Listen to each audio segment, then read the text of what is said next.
अगर आप भी छोटे व्यापारी दैट इज एमएसएमई हैं और लेट पेमेंट की वजह से परेशान हैं तो पार्लियामेंट से एक बड़ी खुशखबरी आपके लिए यहाँ पर आई है। जी हाँ, एमएसएमई डेवलपमेंट बिल पास हो गया है और इस कानून से आपको मिलेंगे 4 फायदे।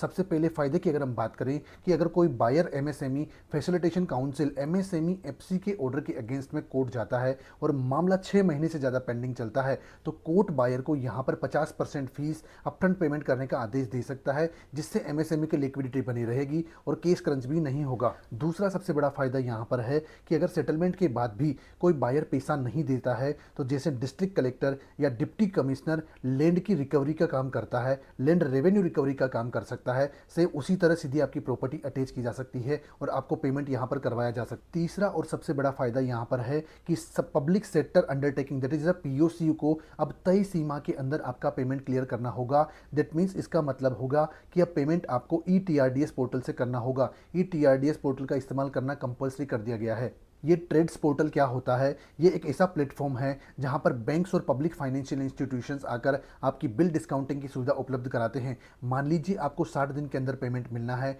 बट बैंक्स और फाइनेंशियल इंस्टीट्यूशंस आपको बिल डिस्काउंट कर कर 3 दिन के अंदर पेमेंट कर सकते हैं। तो यहाँ पर पीएसयू संबंधित बैंक को 60 दिन में पेमेंट करेगा, बट एमएसएमई को 3 दिन के अंदर यहाँ पर पेमेंट मिल जाएगा। चौथा और लास्ट फायदा यहाँ है कि अगर कोई माइनर मिस्टेक्स होती है या नॉन कंप्लाइंस है तो अब आपको जेल नहीं जाना पड़ेगा। नॉमिनल पेनल्टी लगाकर आपको ऊपर केस क्लोज किया जा सकता है। तो ये रील अपने सभी बिजनेस फ्रेंड्स के साथ शेयर कर दीजिए because this is very important for all of us. Thank you.